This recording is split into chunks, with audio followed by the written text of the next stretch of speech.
Good evening from New York. I'm Chris Hayes. We've got a big development today in a case that's fallen off the radar over the past few months. Special counsel Jack Smith's federal election interference case against Donald Trump. Even as the ex-president tries to wriggle and bully his way out of accountability for his various misdeeds, to lash out at the judge and at prosecutors, the special counsel's office is looking to bring some justice and hold Trump accountable for attempting to overthrow the 2020 election by making the insurrection the key focus of their federal criminal case against him. Politically, I think, and I don't think I'm saying anything profound here, that's not great for Trump. I mean, remember, January 6th was both the lowest point of his presidency substantively in moral terms and also politically in terms of popular opinion. And it looks like voters will be reminded of that dark moment in American history in the lead up to next year's election. Because right now it is not exactly front of mind for voters. In fact, Donald Trump in general is not exactly front of mind for voters. His strategy, whether intentional or not, I think he sort of backed into it since he left office, has been to kind of silo himself off in a MAGA bubble. The people around Donald Trump understand that he is unpopular, that the more voters see of him, the less they like him. He's no longer on Twitter or X or whatever the heck it's called these days. Instead, he just preaches to the choir on his own social media platform. He is increasingly unhinged rallies, and not just unhinged. He seems confused. He warned about us starting World War II. Those are really only carried live by the most diehard MAGA network, so a lot of people aren't seeing those. He skipped last night's Republican primary debate, like he skipped the two that came before it, so people aren't seeing him there. Of course, in that time, Trump's only increased his lead over the Republican primary field without ever showing up. So why would he show up? Republican primary voters want Trump, and they are keyed in to his closed-off media ecosystem. I don't think the same can be said for the average American voter, though. The news cycle has crowded Trump out a bit, particularly in the wake of the war in the Middle East.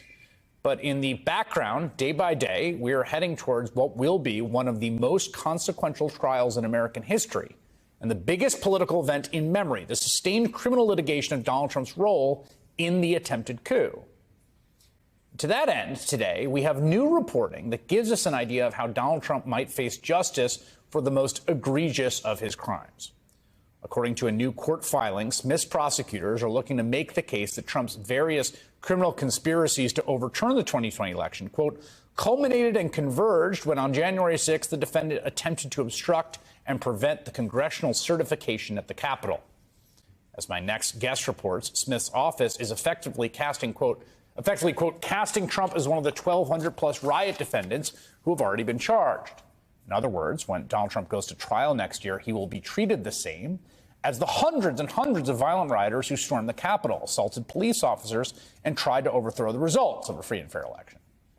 According to the filing, Smith's team seeks to highlight the actions of those rioters to the jury through, quote, testimony, video, photographic, and geolocation evidence, establishing that many of Trump's supporters responded to his direction on January 6th.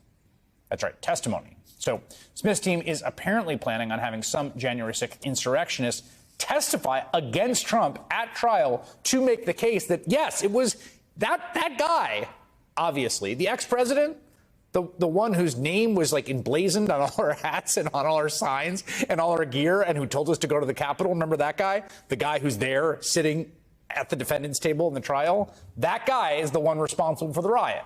That's the guy that convinced us, to storm the Capitol through his words and actions.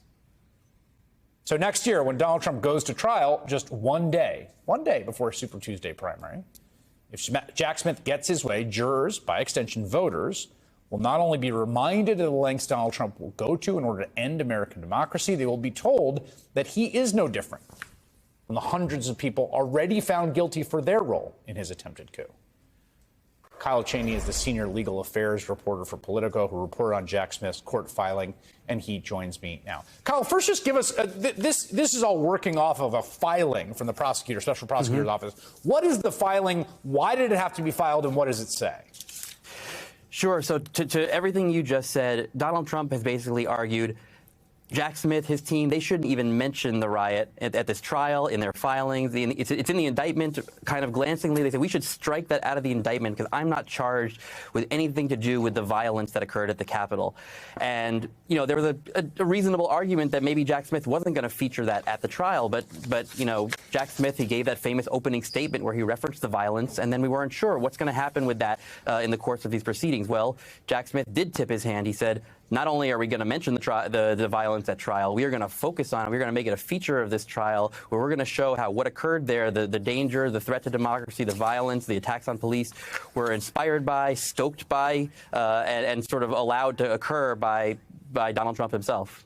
So it's filings back and forth about what can and cannot be addressed in court, right? Mm-hmm. And I want to read from your piece here that the description of the case he plans to lay out was a response to Trump's demand that U.S. District Court Judge Tanya Chutkan strike references to the January 6th riot from the language of the indictment, arguing the charges against him aren't related to the riot. The reference to the attack were inflammatory surplusage intended to stir the passions of prospective jurors. So this is the first time where we have an affirmative argument publicly made in a court filing by Smith's office that says, yes, what happened on that day, the violence of that day, the people that were there on that day, those are intimate parts of the case we're going to bring against the defendant.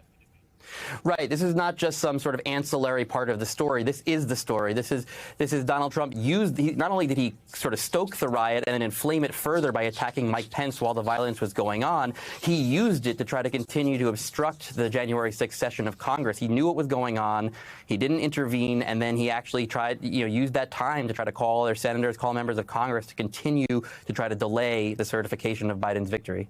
And one of the things, there's a debate when we were getting reporting about Jack Smith working on this indictment, whether he would be charged with incitement or insurrection or one of those, right? He ultimately wasn't either of those. But the conspiracy to obstruct a official proceeding, which hundreds of folks have actually either pleaded to or been convicted of, that's where they're making the legal case that, you can't separate that crime from what happened on that day. Right, exactly. Donald Trump is charged with 1512C. That's the statute code of obstruction of an official proceeding. As you mentioned, hundreds of January 6th rioters charged with the same crime. And what Jack Smith says in this filing is essentially they're charged for basically the same reason. And everything about the riot is central to that charge, whether it's against Donald Trump or against a guy who tried to break through the police lines that day.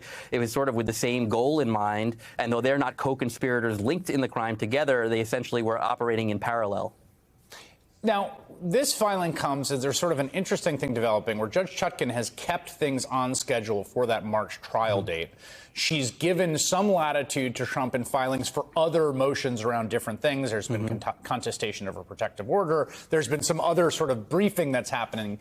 But that stuff, as I understand it now, is parallel to a trial schedule that essentially remains locked in for now, at least. Yes. Yeah, Judge Chutkan has made one thing clear, is that March 4th trial date, that is not moving. It would take something extraordinary for her to move that. She has said it will not yield to the election calendar, which, to Trump's frustration and to his lawyers' frustration. They keep saying, we should just push everything back a little bit, just give us more time. And she's saying, I'll give you a little time within the window between now and March 4th, but not going to move that ultimate date. All right, Kyle Cheney with that reporting on the briefing that came from the special prosecutor's office for Politico. Thanks a lot. Appreciate it.